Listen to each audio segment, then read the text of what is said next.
I feel God, that like just I feel like I need Dirty Raptor to narrate all of my jokes. Like I feel like that would make it easier. no. If you want entertainment, you should sit with him quietly, not telling him you're there, and just listen to him go about his day. It is the funniest thing. He'll be by himself. Welcome to Metaverse Degen. I'm Lion. I'm Old Man Raptor, folks. We got one hell of a guest today, and that is... That's me. I'm D Silly. Good to meet everybody. Owner of After Hours Comedy. Hey, thank you very much for joining us. Yeah, we appreciate it very much. So, indeed. thank you. Oh, you're welcome. So, we'll just happy to be here. Let's jump into the meat and potatoes of the conversation. What are you known for? How'd you get started? What got you into VRChat? Well, let's take that like at a slower pace. I'll start with how I got into VRChat, and it was mostly because I had friends that were a part of VRChat. And they were like, "Hey, we'd really like to hang out with you, but it's a really cool way that we could do it. And be more like a face-to-face interaction." And so they introduced me to this, and I kind of got into it pretty hard at first. My first couple of weeks, I was already doing some minor world building, and this world, the base of it was purchased from a guy named Late Night, and I did a lot of very extensive edits on it, though it needs some more updating currently, but I'm in the middle of building another world right now for the bigger shows. So that's where I'm at now. Oh, so what was your first bit of VRChat like, and what eventually led you to comedy? What was your first bits of comedy like? So that's a little bit of a convoluted path I went down there. My first bits of VRChat were a little weird. I didn't really know where to go, what to do, so I just kind of like went around to some popular worlds and checked them out. And I did really enjoy a lot of the world design and things of that nature. I've met like some interesting friends along the way. I learned real fast where the block button is. Every time I find kids running around, I'm like zap, zap. You're gone. But anyway, as far as how I got into comedy here, though, so weirdly enough, I ended up like getting to be like an acquaintance with somebody, and I think they like wanted to like kind of do like a VR date or something with me, and I was kind of like, okay, whatever. But like that never happened. But one day I saw that they were in a comedy world, and I was like, hold the fuck up, because I've done stand-up in real life for quite a while. I got my start in Asheville, North Carolina. Matter of fact, my first comedy bit ever was at the 27 Club in Asheville, North Carolina, and I got introduced by Hillary Begley, which I did not know at the time had a Hulu comedy special. So you can imagine like the grandiose surprise that was after the fact. But, COVID happened. I had been inside a lot. There's the common, how did you get into VRChat story that way too. So I was having to stay inside a lot. My mother has got like 2 different autoimmune diseases, so I had to be very diligent about the COVID virus. But anyway, yeah, this person was at a comedy show. I just happened to see him like in that world, and I was like, wait a minute, there's stand-up comedy in VRChat? And so I joined the world, and lo and behold, yes, there was, in fact, stand-up comedy in VRChat. So I started poking around at it to like feel it out, and eventually I found out there's multiple clubs that do stand-up comedy in VRChat. So I started like going around to several of them, and eventually just sort of fell into it. I gauged the interest in people wanting more mics in VR, and so I decided to open After Hours Comedy, and that's I guess that's where we are now. Oh wow! So, earlier, did you guys mention that you wanted people to join in these interviews at random, or? Generally with the interviews, we try and have it be the guests and us. If people join, usually by accident, we'll kind of it doesn't matter, but we generally try. That just means we egg fry them. That's okay, because I usually try to egg fry. Because there's a comedian that's known me since the very beginning here that actually was requesting to join me. So I was like, I mean, that's up to you. I'll let him in. But well, let's just, no offense, keep it to be just you for the meantime. Not to be rude. Sure. Yeah. Yeah, of course. Oh, so It's all right. Rap, you had a question you wanted to ask? After I stopped sneezing, Jesus Christ, I think my brain cell just hit the floor. Yeah. When you first came into VR, I asked everybody the same question. Folks, you know what it is. It is, when you first came into VR, what was the weirdest thing you saw? And you're going, oh my God, what the hell is this shit? The weirdest thing I saw in VRChat when I first came in, honestly, avatars like this, I thought were kind of weird at first. Really? Okay. But then they kind of grew on me. Yeah. Literally, right? I mean, no, I have a headset and all that, but Wait a minute. literally. You just go and go, I want to model this bitch and run around town and see if anybody noticed. Yeesh. Yeah. Oh. So you did mention earlier that you started comedy in real life. What got you into comedy there, and how does the two scenes compare between real life and VR? Okay, so that's actually a really good question. I'm happy to answer that one. So in real life, I got started. I was always like the funny guy at a party, kind of thing. Everybody was like, "Oh man, you're always so funny, this that, and the other." And I grew up watching like the Blue Collar Comedy Tour. Jeff Dunham, Ron White, Bill Engvall, Larry the Cable Guy. All those guys, but the real comic that stood out to me the most, and I sort of like idolized and became like my hero comic in a way, was Ron White. I loved, the Southern country charm. I loved the whole like cigar and bourbon, feel of the guy, and I loved his delivery style. He was always so calm and casual and had such a real good deadpan, just boom, punchline always. And there was always a delivery line that let the joke simmer and just let the laughter build. So I loved that delivery style. So when I do comedy now, I do a lot of emulation of that delivery style. Now, do I tell darker jokes than Ron White? Yes. By any stretch of the imagination, yes. But that delivery style and that timing that he displayed is what I aspire to. And so that's what got me into comedy was just the fandom of that, really, in my opinion.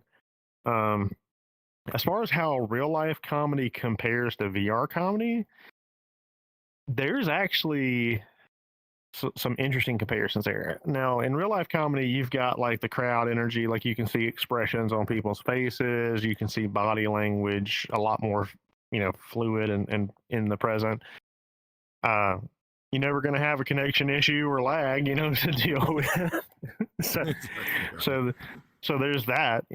But I will say, funny enough, for up and coming comedians, I wish this was more mainstream, than people saw it.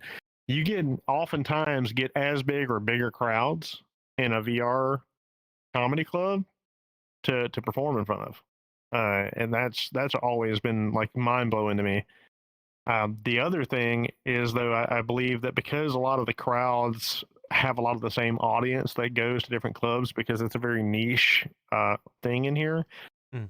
It puts a lot of pressure on the comics to form new material a lot faster. So I feel like material and comedy and joke writing is at a very accelerated pace in VRChat compared to real life. Because real life, you go to different clubs, different places, you're always going to have different people. It's never going to be the same people, at least not usually, unless they are your core fan base. But other than that, like it's always gonna be a different crowd. So you don't have to worry about writing new sets and new material as fast. So that seems like when did you learn that fact? The whole jokes are written faster here in VR versus real life.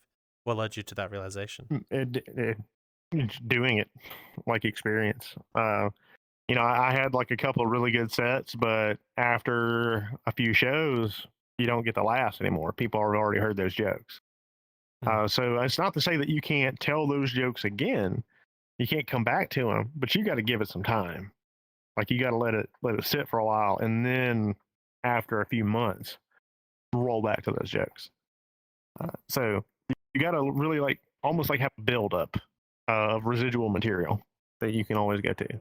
What I do is I actually have a Discord that I created that's like I use Steam VR. It is strictly dedicated to whenever I think of or hear a joke or a situation that's funny that I want to work on, I'll make a note of it in my Discord, whether it's on my mobile phone or, here in VRChat where I can just pull it up and make a quick note of whatever that premise is. And I can come back to it later and I can work it out as a joke. Oh, okay. So when did you develop that style of joke writing, and what were you doing prior to VRChat, may I ask? Well, that is really kind of a carryover from what I did before VRChat. I used to always carry around like a paper notebook and a pen somewhere with me. And if I, saw something funny or had a funny situation, I'd just flip open my joke book, which a lot of comedians still do this in real life. Flip up my joke book and write it down. And again, come back, polish it later. Take it to an open mic, see if it air quote has legs or not. Okay. So another question I have is, what was your first set in real life like, and what was your first set in VRChat like? Honestly, both of those went reasonably well for what they were. My first set in real life, you could tell I was new. Like there was no doubt about it. But you could also tell, in my opinion, that I had kind of a raw natural talent for it. I still remember the very first joke I ever told on stage ever. And it was actually sort of a roast, both to myself and to the other comedians that were there that night.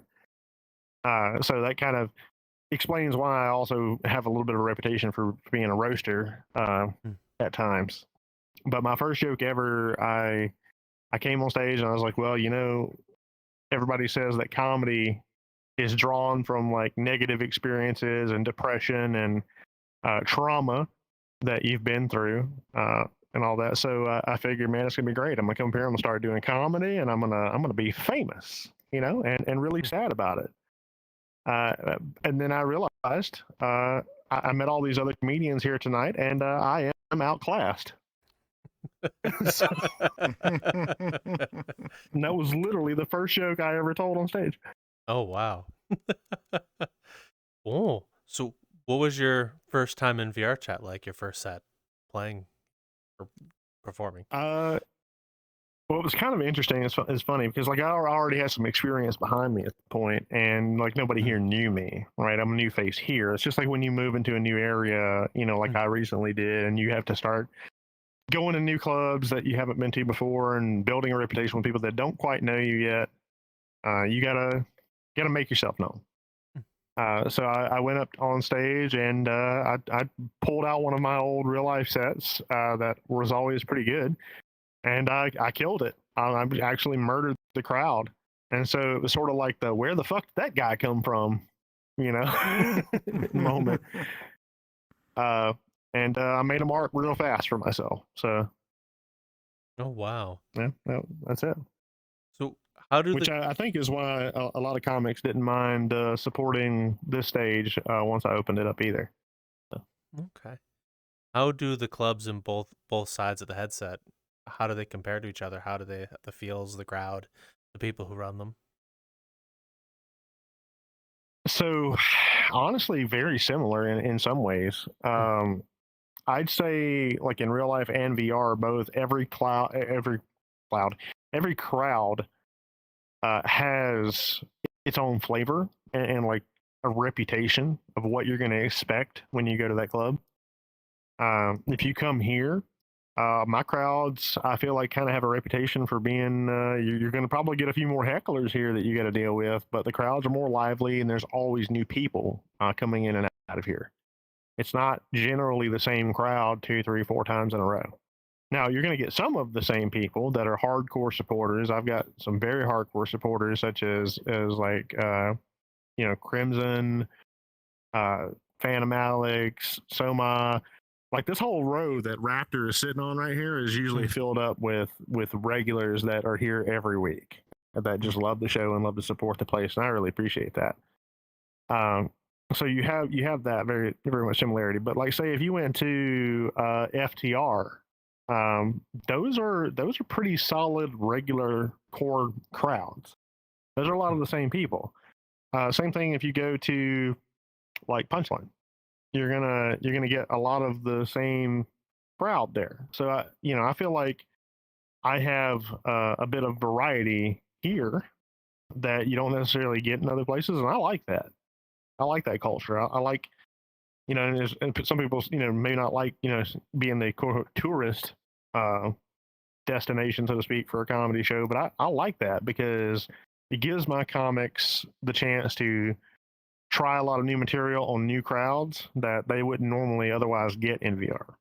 So I feel like that compares, or I feel like this club compares in that sense a bit like real life clubs where you get more of that new, fresh faces every time. Now, it's not to say I don't, like I said, not to say I don't have a core crowd, but I feel like I get more fresh faces than a lot of the others. Okay. So what were you expecting getting into creating your comedy club, and what was the experience like after you started running some shows? I'll be honest, I didn't really go into it with expectations. My expectation was for it to just kind of be maybe a small mic and get a few people here and there, and we'll see what happens. I did not expect the growth that I got, especially in the time frame that I did. I feel like I grew pretty rapidly, and I had a lot of other clubs and that do other things like supporting me and working with me and even collabing with me at times that helped grow way faster than I expected. Now, it's not to say that all of those collabs were successes. In fact, I had a couple of nightmare ones. Those were wild.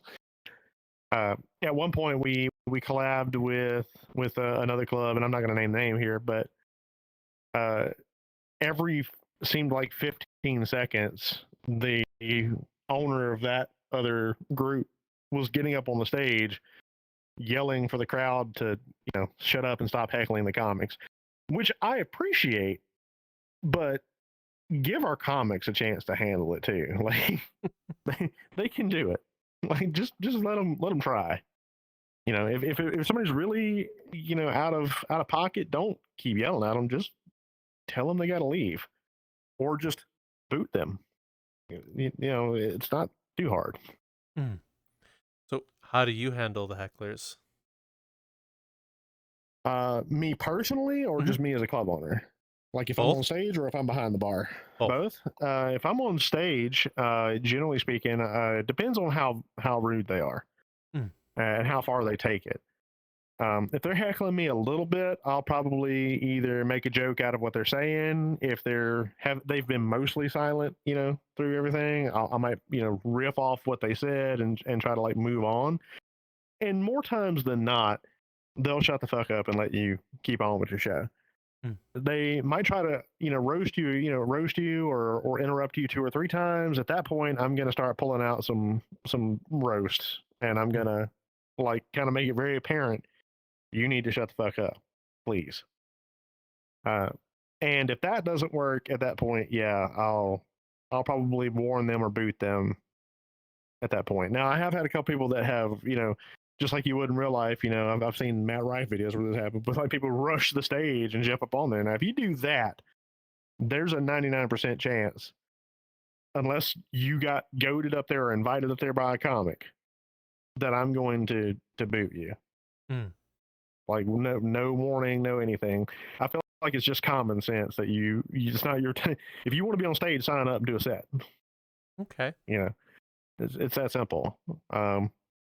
Now in real life, you can't really boot somebody out. Like you got to handle it until whoever's hosting or security gets there to deal with them.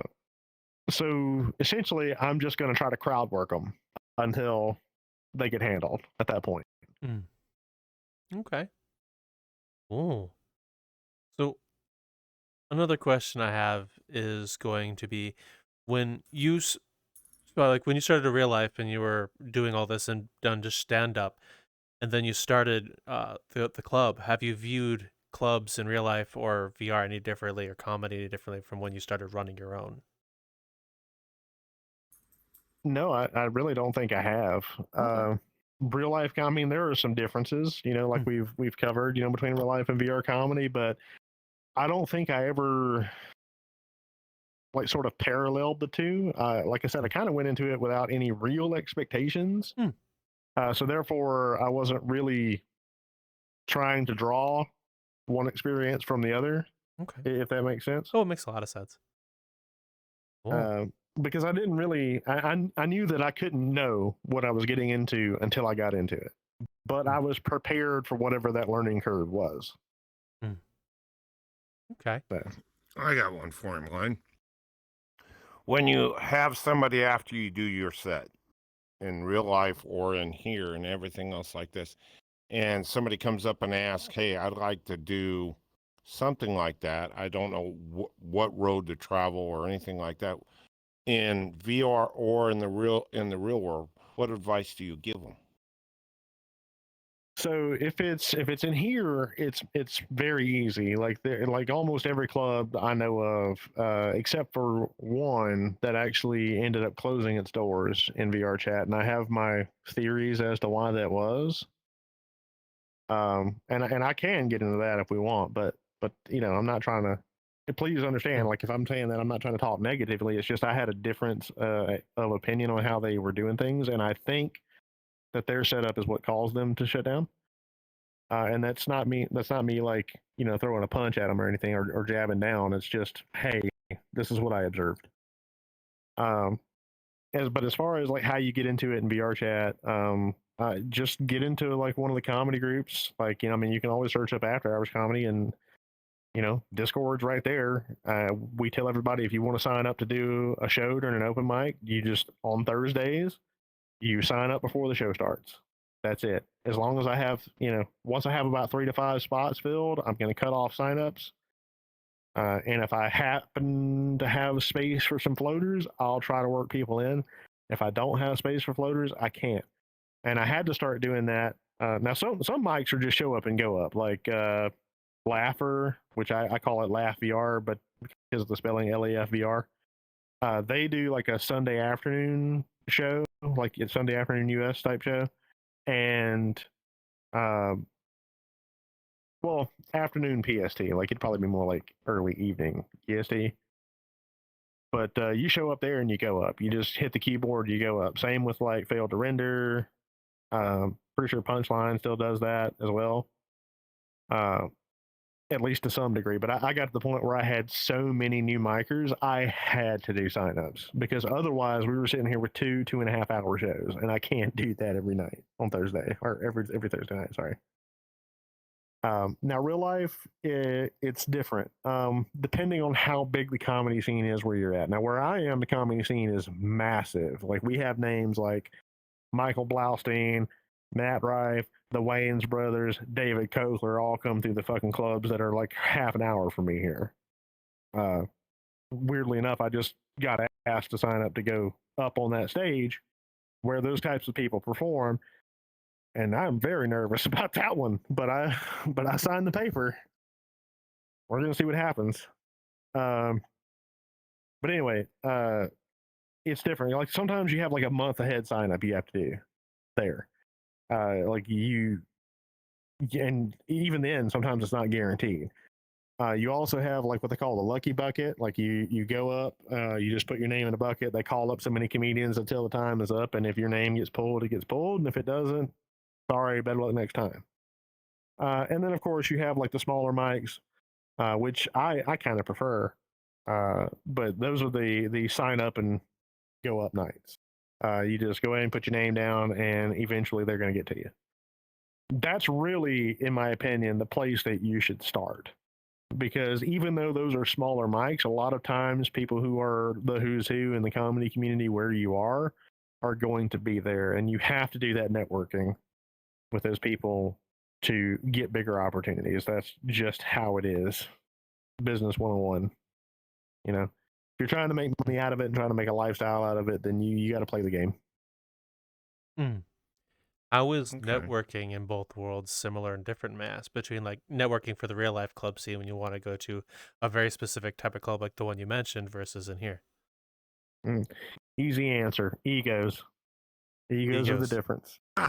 What do you mean? I could see Egos that. are the difference. Oh, the egos in VRChat are so much larger Oh, for really? no reason. Yeah. I can't wrap my head around it, man. But there are some people that are very self-important, running around trying to run things, and people let them, and that's fine. I will say that I'm much better networking in real life than I am in VRChat because I don't sniff farts, man. Like, I'm not brown nosing you. I don't give a fuck who you are. I'm gonna treat everybody the same way, and if you like that, you like that, and if you don't, you don't. It's tough shit. Okay. So I've had far more success in real life because most people in real life tend to appreciate a more genuine, straightforward, like be who you are interaction, or at least the ones that matter and that you really need to be networking with do. Okay. In VR, man, narcissism's wild, I'll tell you. Fair. So for the real life scene then, how did you start networking and where did you learn to do that? Well, I was always like a business person in a sense, so like networking was always something that I did in the business world. But really, like I mentioned, I kind of got a lucky start, like, with the sense of getting introduced by Hillary Begley my first time up.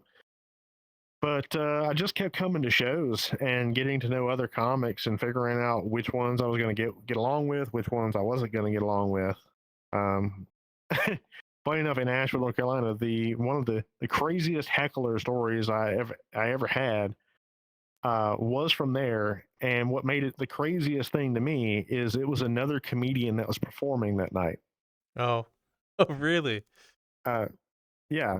So this place was a little place called Ben's Tune Up in Asheville, North Carolina, and it was called the Offended Mike Night. Now, what would you think if you're going to a show called the Offended Mike? Probably the point would be to offend. Or you're going to tell some really dark, possibly triggering jokes. Like you're signing up for what you get here. So I told a joke that sort of, if you really were thinking about it, there were so many ways the punchline can go, and it's really up to you. All of them were funny, and it was really up to you to decide which one you wanted. But the punchline, essentially was along the veins of, you always have those people that are like, oh, try it, you might like it, the kind of people in your life. And then the punchline was like, and if you listen to those kind of people, that's how you wind up with things like dick in the ass. And if you don't believe that, then just ask my ex. And so he stood up on the front row and was like, you can't tell that joke. Why? You've obviously never been through things like that. I'm like, I'm cool. I'm glad you've known me 2 seconds since you stood up out of your chair and know everything about me, but great, I guess. But what is it about that joke that offends you? Like, you don't like a sex joke? No, I didn't like that joke. I was like, well, I didn't feel like a sex joke would offend you, man. You look like a dildo with ears. And so I roasted this guy so fucking hard that he left, and the whole audience basically laughed him out of the front row. And I was like, to me, that's wild. Because he did not get a very good reception from the audience later when he went up. Oh. As you can imagine. Well, I'm sure after blowing a scene, they probably didn't have a good feelings about him. No doubt. Hey, I got good compliments after the show. I had a couple groups of people that came up to me and was like, "Hey, man, you're the best comedian that night." And I was like, "Hey, I'll take it. Appreciate it." Cool. What are some of your favorite jokes? I won't go into detail, but I also I won't go into too much detail on this. But also at the end of that, he didn't let it go. after the show, we have like a performer's beer that we get from the bar. So I grab my beer and I go to sit down with the other comics. And so who comes walking up to me to sit down but this guy to come lecture me about my joke writing. But really, I just kind of twisted him around in his own logic of like, hey man, you know nothing about me to tell me what I'm qualified to say on stage or not. And even if I wasn't, like, it's really not your place to tell another comic what kind of jokes they should be doing. Please shut the fuck up. Anyway, but that was that. Oh, so have you normally gotten people like that during your time as a comic? No, actually, most people are reasonably well behaved. It's just there's like a social contract, right? Like when you're going out to a comedy show, you understand that the jokes, especially if you're going to an open mic, you understand that like the jokes may be good or they may not be good. They may be to your taste, they may not be to your taste.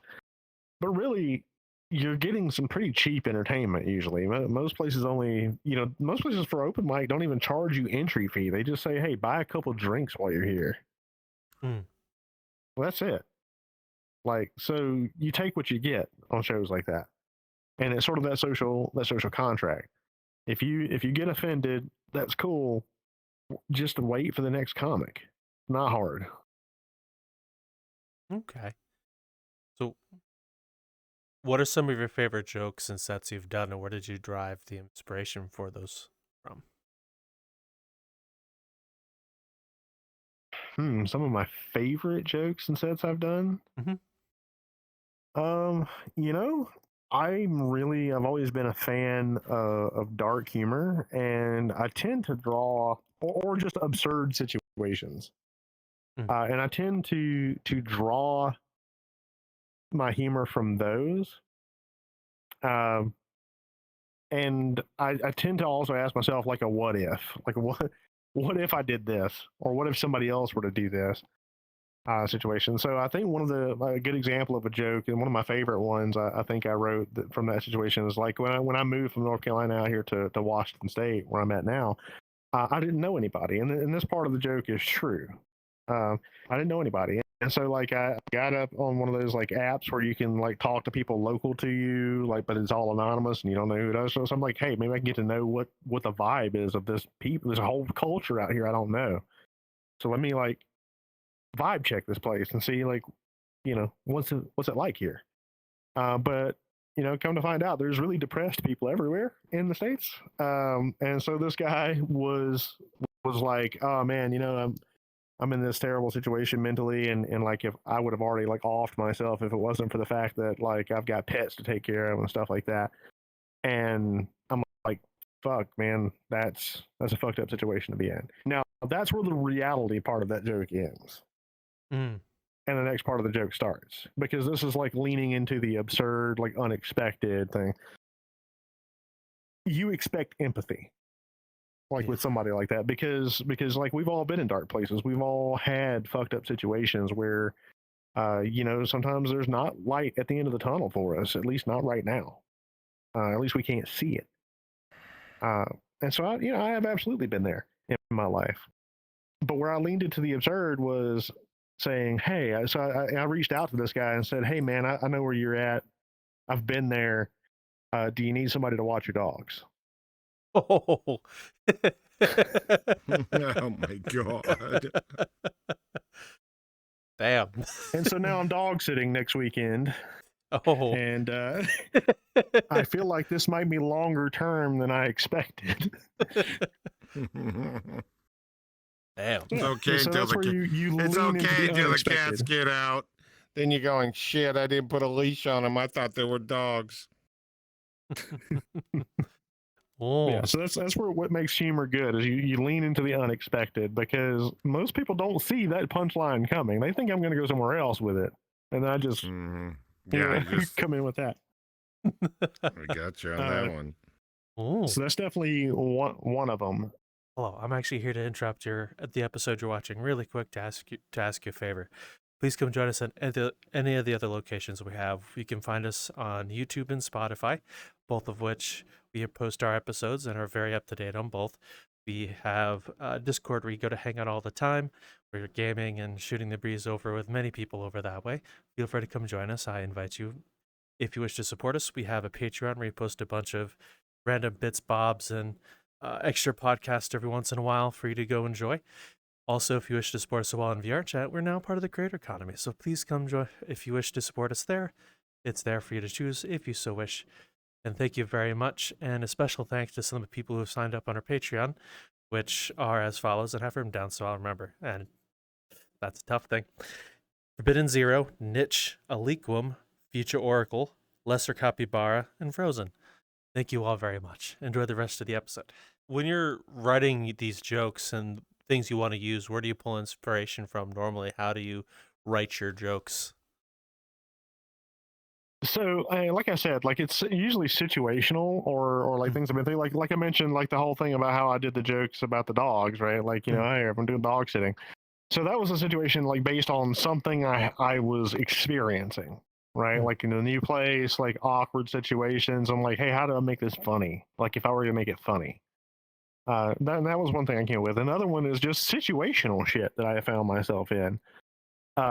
Such as, all right. Now, there's like a little embellishment you have to do on everything to make it good. My roommates have a pet snake when I moved out here to Washington. And the snake got stuck in one of those little plastic rocks and like coiled up and it couldn't move. Like we had to be rescued out of this plastic rock.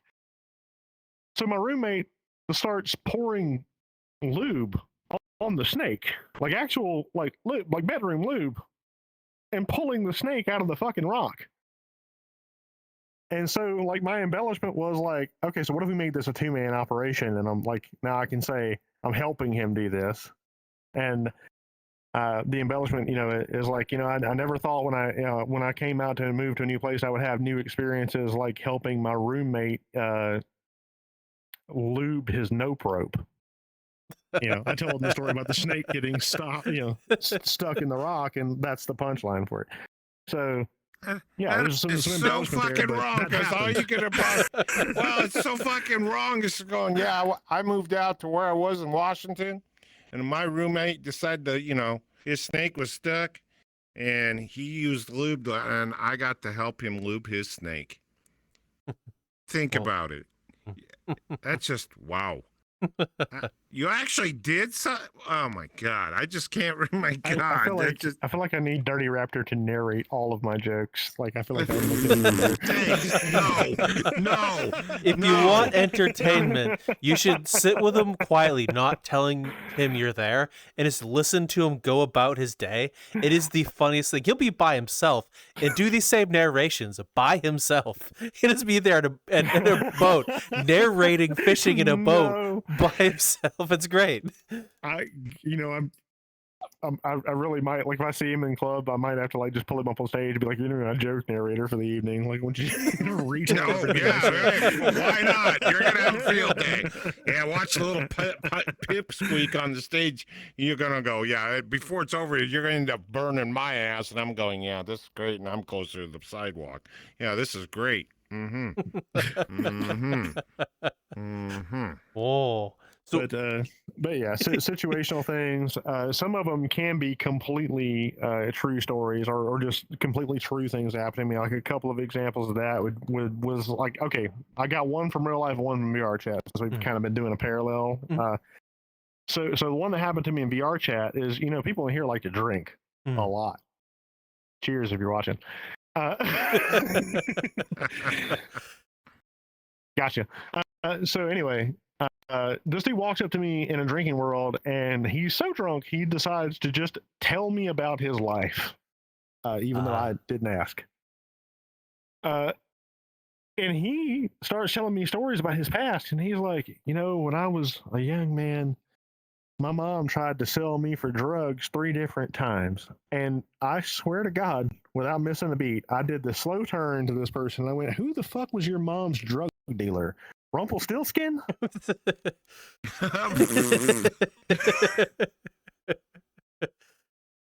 Oh, wow. But I've got a reputation for riff comedy, too, just on the spot shit. So I try to capitalize on that where I can. So real life, okay, and this is a joke that I tell, and this was no embellishment actually happened word for word. I grew up poor. I learned how to work on my own cars and things like that. So I learned how to diagnose what's wrong with a car by sound a lot of times. So my girlfriend at the time goes to crank her car, and I can tell immediately your starter's fucked up.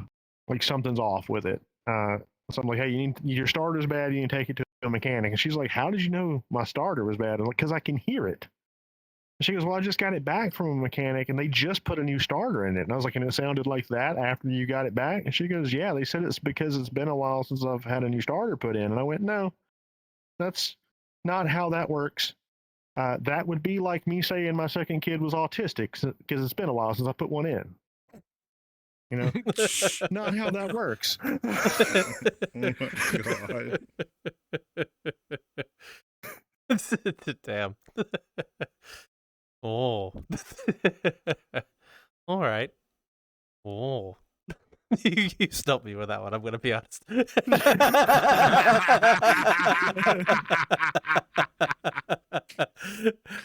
Wow. Well, see, that's the kind of like humor I specialize in. I love to just throw in those real hard zinger punchlines that make you think for a second, then wonder if it's okay to laugh, but you're already laughing, so now you already feel guilty. So fuck it, no, why not laugh? You know? I'm looking at you, everybody that just laughed at that joke. You know, I wonder how many people are by themselves listening to this episode and wondering if it's okay to laugh when they're in the car by themselves. I mean, you know, it just depends on the tightness of their sphincter, I suppose. Fair. You know, Yeah, look on the bright side. Look at the poor bastard on the other side going, what the fuck is he laughing about? Rolls the window down. Can I hear that too? And then, yeah. You know, I have another question for you. I've asked the other comics we've talked with, how do you handle bombing normally? Trying to recognize it's happening as fast as possible. Here's what I have found is a pretty solid approach. If you can do it, you just go ahead and acknowledge you're bombing. Like, you know, the joke fell flat. There's silence between you and the audience right now. Just kind of like stare the audience in the face, so to speak, and just go, well, I guess you didn't like that joke. I ate shit there. And usually you'll get a chuckle or two out of that because like it just breaks the awkwardness of the moment for everybody. And so that already lightens the mood back up a bit. And then from there, you switch gears. You go to different material. You try a couple test jokes to see what lands. And then if something lands, you go down that road. Okay. So how are the audiences that you've experienced between like not just VR in real life, but where you came from and when you went into Washington, where the audience is different in those locations too? Well, so here's the thing. I've actually run into more difficult audiences sometimes in VRChat than I have in real life stages. Really? But it's not to say that, you know, you're gonna do good no matter what. As a matter of fact, I felt like a couple days ago I was performing at a club out here in Olympia, Washington, and I felt like my first few jokes weren't hitting real hard. So I had this guy that sort of like was heckling, like trying to feed into like okay, you're not doing good, you know, I'm gonna heckle you a little bit. And he tried to talk about my accent, right? My southern accent, because I'm out here in the Pacific Northwest. Not a lot of people have this accent. And what I find here is I'm fighting a little bit of an uphill battle because people hear the accent and they automatically start making assumptions about my politics and belief systems and things like that, as people do. They find out that they're wrong very fast about a lot of my belief structures. And so what I'll normally do is I'll play into that. So this guy heckles me, for example. He heckles me and talks about like, oh, say something, like say something, you know, that would sound funny in Southern speech. You know, the accent. And so I just went, oh, you want the Southern charm. You want that Southern type of comedy. Is that what you want? Is that what you want? Okay, fine. I can do that. And so I just played into it. So I used that as my opportunity. I used him as my segue to switch gears. And I was like, look, I already know what everybody here was thinking the minute I walked on stage. That guy's local. And so that just makes them lighten the mood. They're laughing because it's very relatable for them because they were thinking some shit about my accent when I walked up on stage. Mm. So it's just acknowledging that, turning that around on them kind of, but in a way that's humorous. And then from there, the rest of the set went great. Matter of fact, that's where I got invited to go to Tacoma Comedy Club. Oh, wow. So because they watched how I flipped that energy in the room and moved it. How did you learn to sway an audience like that normally? When did you learn like your new the new area you're in was not like what you were used to? Oh, I already knew when I came out here, it wasn't going to be the same. Like, you can't expect that huge of a move and there not to be a massive culture shift in many ways. So I went in with an expectation that I was going to meet this when I came out here. But how did I learn how to sway an audience? Honestly, experience. It just came with watching other comics that were better at it than me, and taking mental notes about what they were doing and how they were doing it, and then emulating that. And really, that's it. I learned it from experience and time and watching people who were better at it than I was. Because I used to be that comic that I would go down that whole set. Like, once we bought a ticket to that train, we were on. I didn't realize I can switch tracks. I could jump on the other train. Okay. But once I mastered that, it made comedy much better and much easier for me. So what would you say be the most important part of comedy? Would it be the joke or your ability to work an audience? Work an audience. Because here's the thing, if you know how to work an audience well enough, you can go on stage with no material at all and you can just fucking prov it completely. And you can do it. And that's honestly where I feel like people should take note of improv comedians a bit more, because that's a very high level of skill to just be able to come up with jokes on the spot. And I think that's where I get a lot of respect from people, is like, especially when I'm hosting and things like that. I do a lot of riff comedy that I mentioned. And so I do a lot of on the spot jokes. And I get a lot of respect for that. And that's essential when it comes to crowd work and things like that. You've got to develop that ability to riff. Like, how do I make this silly? How do I make it stupid? How do I make it absurd? But in a funny way. You gotta be able to ask yourself those questions real fast. Okay. All right. Now, where did you derive your inspiration to pull those experiences from to like learn to crowd work? If my question is making sense. I think what you're essentially asking is how did I, like, what is the path of learning crowd work? Yes, I guess that is a better or way to rephrase that. Yeah, I'm just reframing it to make sure I understand it. Oh, yeah, that is the question. So, yeah, okay. So, again, that's also kind of a time and practice thing. But watching other comedians do that helps. Like, and if you have the chance to ask them questions, like, be like, hey, how did you come up with that joke? Like, on the spot, this, that, and the other. Like, what was your thought process? Like, and, finding out the thought process of the comics when they are doing those kind of things helps. Now, I will also say it doesn't hurt to memorize and have chambered some good, like, heckler roast and comebacks on things. And there are some really good comedians you can watch for that stuff that are very masterful at it. I could say, for example, Matt Rife is a well-known comedian here in the States. But like, if you ever watch British comedy, Jimmy Carr is very good at comebacks, things like that with hecklers.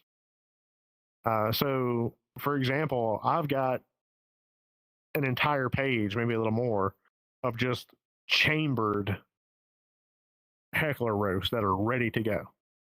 Okay. May I ask matter some what. of your favorites from that list? Yeah.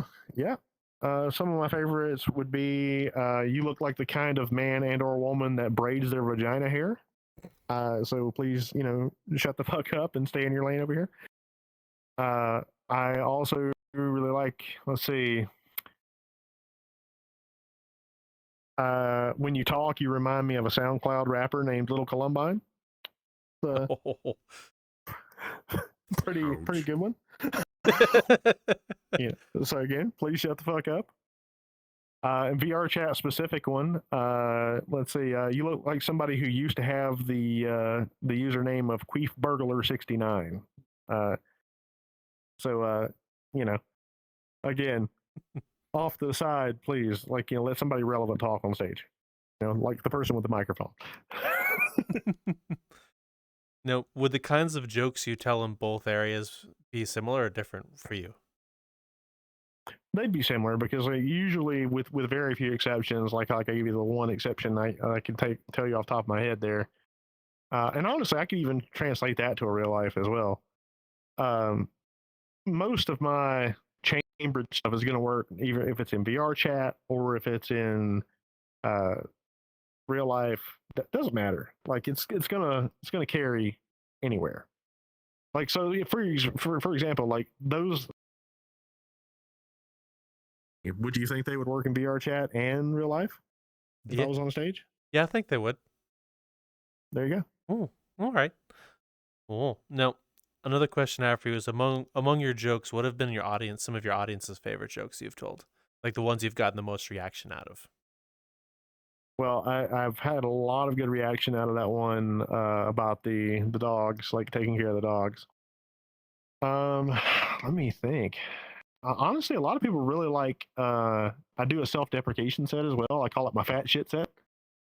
And I think that probably one of the favorite jokes in that one is I talk about, I'm a fat guy and sometimes I'm kind of lazy. So I love sex toys as a fat man.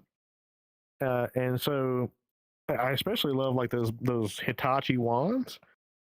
Because I love any sex toy where I can just like lay it down on her clit and it gives me time to do whatever I want, like eat a cheeseburger,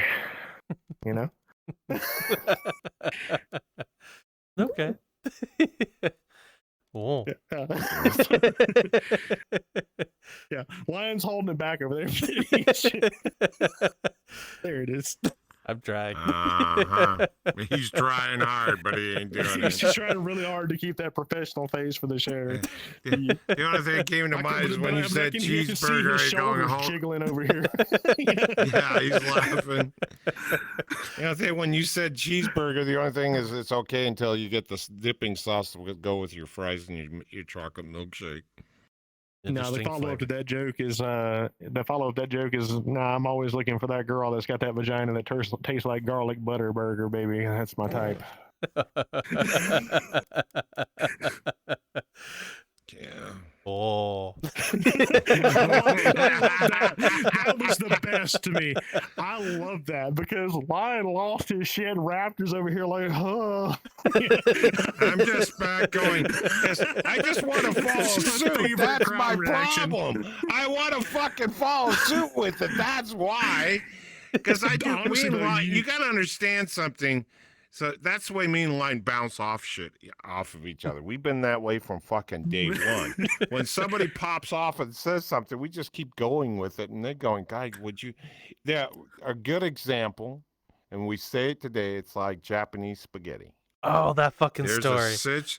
That story, still today, no matter what, you can never get it out of what he's talking about. A long time ago on New Year's Eve, we were at the Fur Lounge back when that was a big popular place to be. And it was New Year's, so you couldn't leave.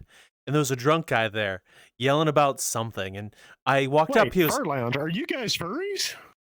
No, we're not furries. No. No. I just put this on because it gets cold where I'm at. No, I'm kidding. Go ahead with your story. There's the guy who's drinking and angry, and everyone's kind of distancing yourself. And I was the first amongst our friend group to go up, and I was just being a little shit and a little intoxicated at the time. Just asked him, "Are you talking about Japanese spaghetti?" And he turns to me, and he gets really fucking angry. He goes, "No, that's fucking Robin. Yeah, Japanese spaghetti. It just kept it going for far longer than it should. And I was just, you know what? Okay, I'll stop. And then this shithead comes in and keeps it going. And then he kept it going for another 30 minutes. And then one of our other friends showed up and kept it going. And by the time the whole night was over, it's like maybe 4.5 hours. Everyone's laughing hysterically in there at that moment. The guy's on the ground, like blitzed out of his mind, still screaming about Japanese spaghetti, ramen and Japanese spaghetti, even though everyone's fucking done. It was the funniest moment. And one of the things he was referencing for context. Mm-hmm. Yeah, that's pretty good. You know what, Lion? I wonder if you're ever going to try some stand-up comedy. I wonder if we can talk your viewers into peer pressuring you into getting on stage at some point. This fuck's got me on the goddamn stage. Yeah, it's only fair then, right? Like, it's only fair. Yeah, it's only fair. I always told them that we should do it as a group thing. Because we're always ridiculing each other back and forth. We don't even have, we just pick on each other. If we had enough time just to sit up there and pick on each other. Because that's, most people go, what the hell do you got? Are you guys married? That's an inside joke. Won't go there. But you get all this kind of crap and we can understand it. And we always. At least you didn't say hand fiction, you fuck.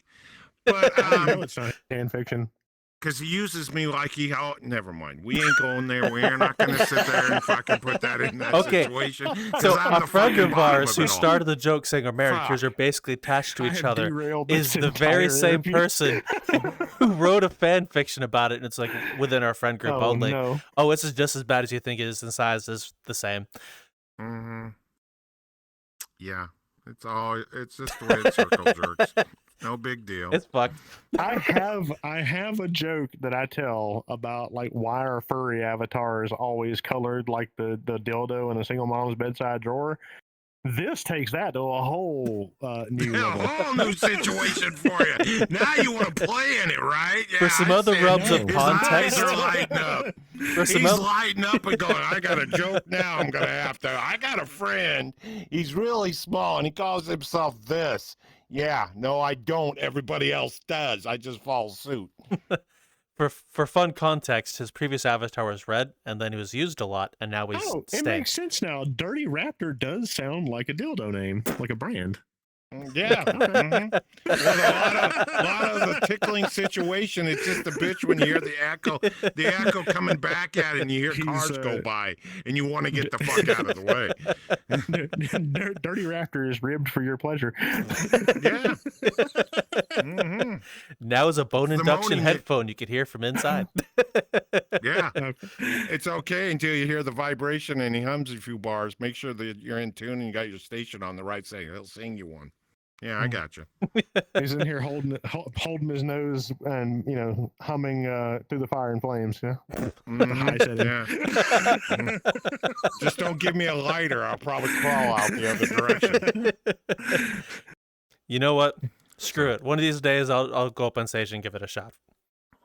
Dirty Raptors. You know what? He can open a new business. He can be a gerbil removal business. He can get in there and take care of it for you. Gerbil removal.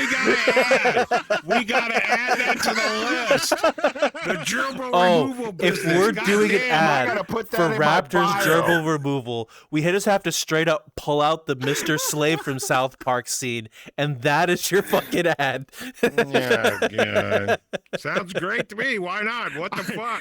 I get the dumbest questions people ask me all the fucking time. Why are you so small? No, I got a gerbil business. I pull everything out that you might stick up your ass.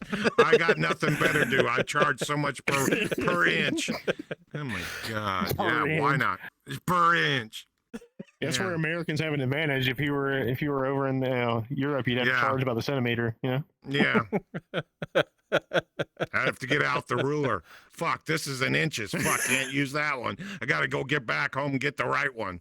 Yeah, I see you. I made a half joking comment about I had derailed the interview, but now I actually have derailed the interview. Perfectly okay. That's fine. We don't mind. It's great. It's great. Honestly, as long as people are having fun and we get to meet and learn about you, I think it's all cool. I don't give a fuck. Are you all having fun? I'm having fun. pleasure to meet you all. Please let us know in the Do that, comments Mr. if you're Rogers, having fun. Mhm. Can you find Howdy, the comment neighbors. section? Good job. All right. So, bringing the conversation back on track, within the realm of comedy and both inside and outside the headset, what are some of your favorite memories of maybe sets you've done or in or off the show, people you've met? Ooh. My favorite memories. Honestly, getting to hang out like after shows a lot of times with some of the other comics, so especially the ones that I got along with, and we really saw things pretty similar. Like, I hate to say like realistic, cynical worldview that we just sit around and talk shit and make fun about, but like, yeah, those are the people I made the best memories with. Like, that we could just sit there and talk shit. Didn't matter like what politician it was, on what side of the fence they were on. If they did something fucking stupid, we'd sit there and talk shit about them. If it was like something that happened at the club, or just something we observed, and like, let's be honest, we all do a little shit talk here and there. There was a guy that that was one of the bartenders at one of the clubs that we used to perform at, that we used to like make bets about how many lines he had snorted that night before work. And then sometimes we get brave enough to ask him, just be like, hey man, like how many lines you hit before? And sometimes he'd tell us.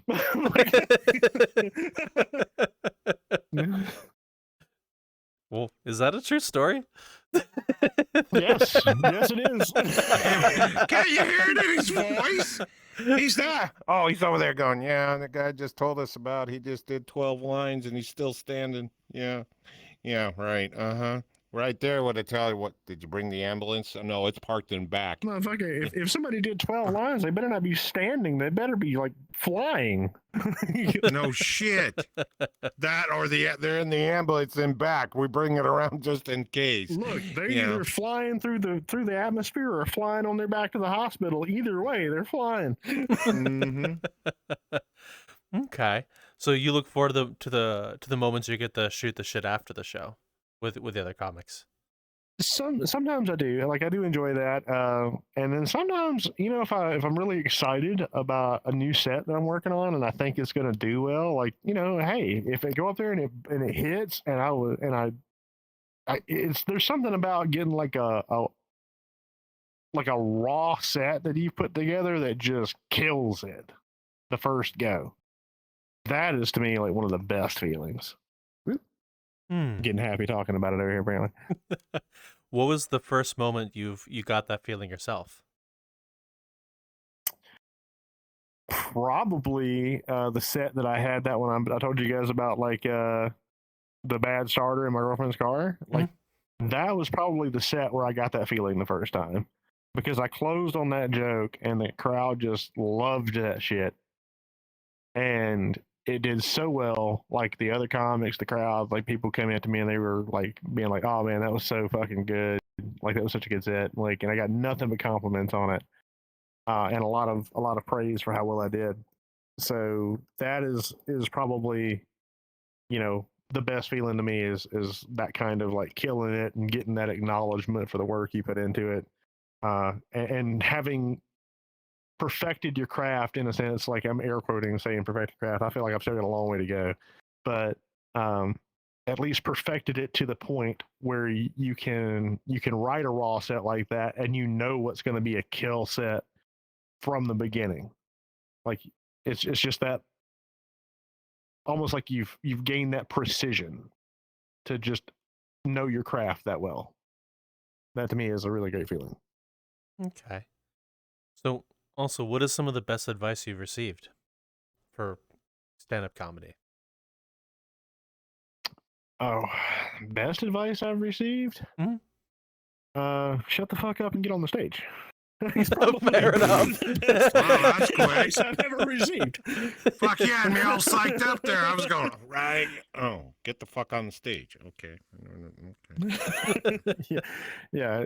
And because like you're not gonna know what it's like, and you're not gonna know if it's for you until you get on the stage the first time. And after that, It's a matter of continuing to get on the stage because, like, let's be honest, we're human beings. We all have things like anxiety and depression and shit that makes us not want to do something and robs us from of something that gives us joy if we let it. So comedy is something I love. So if I'm allowing some of that real life shit or whatever to block me from getting on that stage and doing something that I enjoy, then I'm really fucking myself. Like, you know, because this is gonna be all right. So I'm a little bit of a philosophy person too. Okay. Like growing up, growing up, one of my heroes too was like Bruce Lee, right? Like the greatest martial artist that ever lived. You know, the man that was like the progenitor of his own style that has become a mainstream style of martial arts, recognized globally. And so there's so many accomplishments. Now, not to say that this man didn't have his problems too. You know, he also was very much like had anger issues and things like that he had to work on throughout his whole life and things like that. So he had struggles just like the rest of us. But that's what makes him amazing is even through all the struggles, he did something so incredible. But a lot of people, what they don't know about him is that he was also a philosophy major. Like he actually got a degree in philosophy. And one of the things that he used to talk about, because people used to always comment about how, like, when he did interviews, just like what we're doing right here, he would also be like doing hand exercises or curling, you know, weights or something like that, or having like an electric, you know, stem on him to like be working his muscles while he was sitting there talking to you. And people asked him why he did that kind of stuff, and he said it's because what people take for granted and don't understand is that time is life. It is a measure of your life. You are only allotted so much time on this earth, and you need to make sure that you're not wasting it, because if you're wasting time, you're wasting life. And he's like, that's why I'm always respectful of my own time, and I'm always respectful of other people's time, because if I'm not respectful of other people's time, I am robbing them of life, literally. And so that sort of philosophy about time and life stuck with me. And so I take that and I try to adapt it into everyday situations like what I'm talking about here. If I'm allowing something that's going on in my life to stop me from doing something I love, I am being robbed from life that I could be enjoying more. So why let that happen? Just get on the stage. Okay. Wow. I actually didn't know that about Bruce Lee myself. Very philosophical. Look it up. Yeah. I ain't saying anything. Say it. No. Fine. We'll move on then. Okay. Move on? Whoa. I'm just an old fuck. I'm an old fuck, and I know a little bit Don't about worry, Bruce Lee. we're having a lover spat don't right worry, now. I'm all jokes. There's nothing profound here. Don't worry. Oh, okay. So now the same question. What are some of your favorite memories from within the club here in VRChat you've been running? Oh, probably just the experience of building the memories of making the club. From the start, which was not here, obviously. You know, from starting out like on another stage, to opening my club for the first time, which the first club I ever opened, I used a world by a guy named Crimson 13, and he does very optimized builds. That's like his whole thing. And he created this little bar called the Opti Bar. And when the first, like, he's changed the stage setup and all that. And I'll be honest, I don't prefer the new stage setup to the old one. But he used to have this stage set up where it was just a little microphone with some toggleable microphone and speakers over in the corner that overlooked a bunch of tables and the bar. And when he had it like that, it looked exactly like every comedy open mic USA. Like, it was the perfect reflection of a real life microphone for a comedy open mic into what it looks like in real life done in VR. And so I loved that first variation of that world. And so I built it there because it felt like a real life mic. Now, I'll be honest, I had a lot of comics that complained about it. They didn't like it. They were like, oh, well, having a bar in VR environment like encourages people to talk and be hecklers and this, that, and the other. And I was like, cool. So like every open mic USA that you would do in real life. So, yeah, and that's the thing. Like, I've always encouraged my comics to realize that dealing with hecklers is going to make you stronger, which is why I'm not willing to kick hecklers as fast as some of the other clubs will. I'll let them get away with a little bit. Like, that's not an invitation, because if you keep going, you'll get booted. Like, it's just how it is, just like you would in a real life situation. But I tend to put up with a little bit more because I feel like it helps the comics get a little better when they have to deal with it. Now, if a comic straight up tells me, hey, I really need this person gone, like if they're just straight up, they just tell me I need this person gone, then I'll do it. But unless they tell me that, I'm going to assume that they can deal with it. Okay. So what kind of rules like the one you just mentioned have you developed over the period of life of the club? There's only a few like hard rules that I would say that we have. Obviously, I'm not going to let anybody, be European in my club. If I find that, you're on, or something like that. We're here to tell 18 plus jokes, not 18 plus actions. That's not what we're doing. But if somebody comes like multiple times over and over and heckles, things like that, I'm eventually going to ban them. Like, you can't keep disturbing our show and get to keep being here. That's sort of an unspoken rule, but I feel like it should be common sense. It is in most places. But the spoken rules I typically have is I tell people once the show starts, don't talk over the comics, don't heckle. Again, like I said, in small like doses, I'll let a little bit slide. But I'm obviously not going to set that precedent. Like, the rule is don't do it. And I tell people, if you do have to have a conversation or you need to drop a portal, go to some other place. That's why the conversation room is over there. Go in there, you take care of that. And, if you get offended, leave or wait for the next comedian, or go to the complaint department and kill yourself. I don't care what option you take, but take one of them, because here's my thing. Again, it's about that unspoken contract about coming to comedy performances and open mics, especially in a place like VRChat. These people are actually putting out a lot of artistic effort to entertain you, and they're doing it for free. You may not like their particular brand of comedy, and if you don't, that's fine. Wait for the next comic, or mute that guy until they go off stage for the next comic, or leave if you can't do either of those things. If you're actually, and I'm just going to be real with you, I find that a childish approach for something like a comedy show, again, that is being provided for you for free. If you can't wait the 3 to 5 minutes for this person to be done with their set and go on to the next comic, that's really just a testament to the amount of patience you don't have as a human being. I can't help you there. And your level of tolerance as a human is pretty low for other people's opinions, apparently, at that point, in my opinion. So, hey, it is what it is. And that's my viewpoint. So those really are hard rules. That's it. Like, just shut up and enjoy the show. Laugh a bit. Obviously, we don't want you to not laugh. But, shut up and enjoy the show. And if that comic's not for you, just wait. You'll get a new one in a second. Okay. Well, thank you for explaining that. And were there specific moments that made you put those rules into place? Or is it something you've learned over the course of life? This should be a thing. Well, I mean, it's just, no heckling is a common rule, both real life and otherwise. Again, even in real life, and that's why I let a little bit happen. Like, comics are going to have to deal with a little bit of heckling. It's just part of it. Unfortunately, because some people can't shut up for an hour. but that's life, and that's part of it.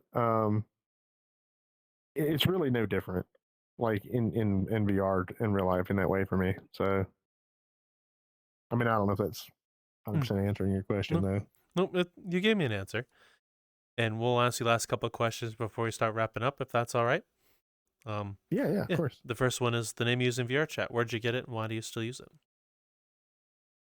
My username. Mhm.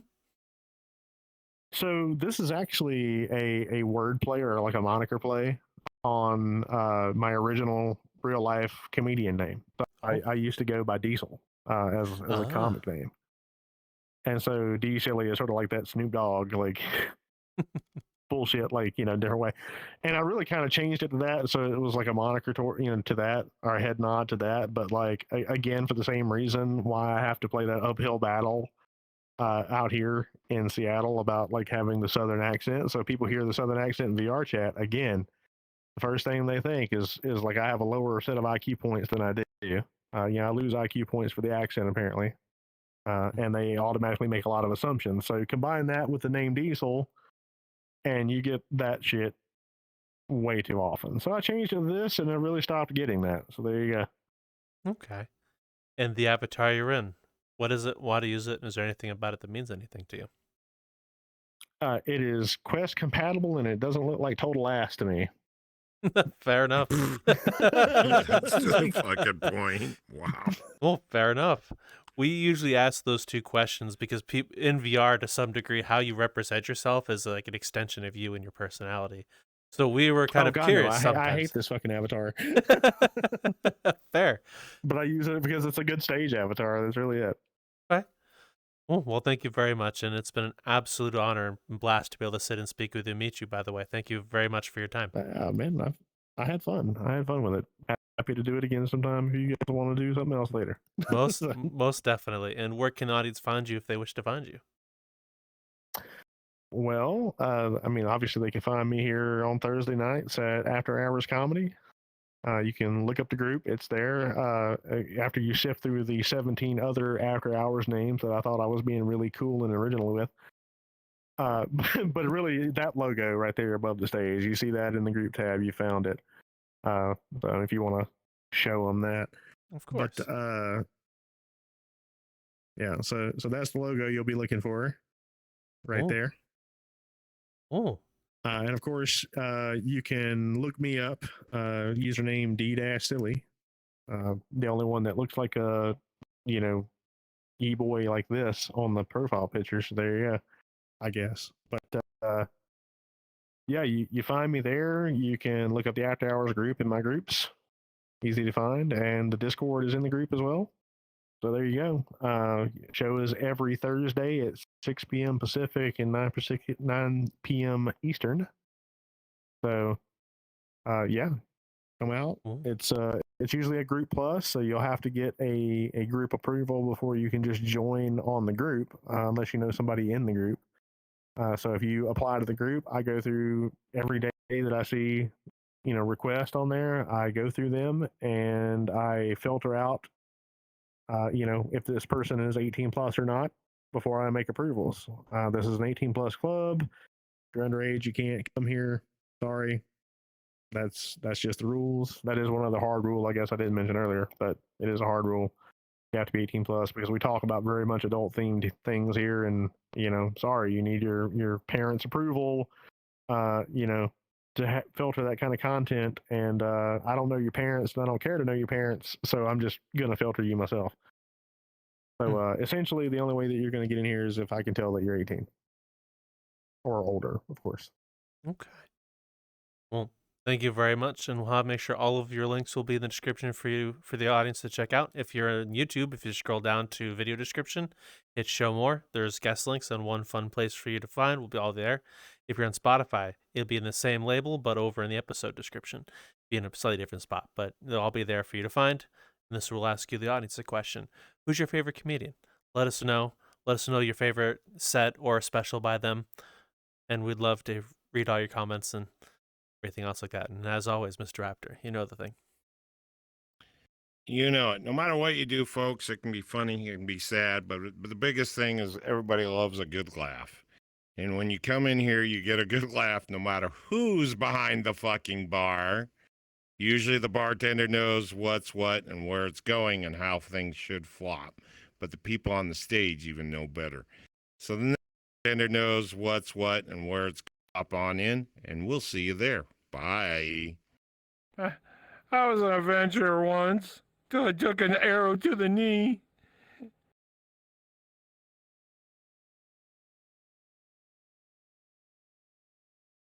Howie.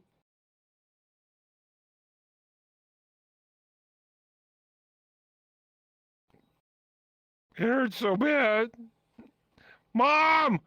Mom, I took it out to the knee. I was an adventurer. What happened, Mom? Damn, Mom's not home. Mom's not home. I forgot the key, and there's no mat to put it under. Maybe it's under here. Maybe she put it under melted the bitch in the fire. Well, that hurts. God, I'm a loner. Ventura is my situation. When you take an arrow to the knee. But too bad it didn't hit me in between the toes. But it made me loopy, though. Are you a god? Oh, wow. I know. I'm not even at the right house. That's why.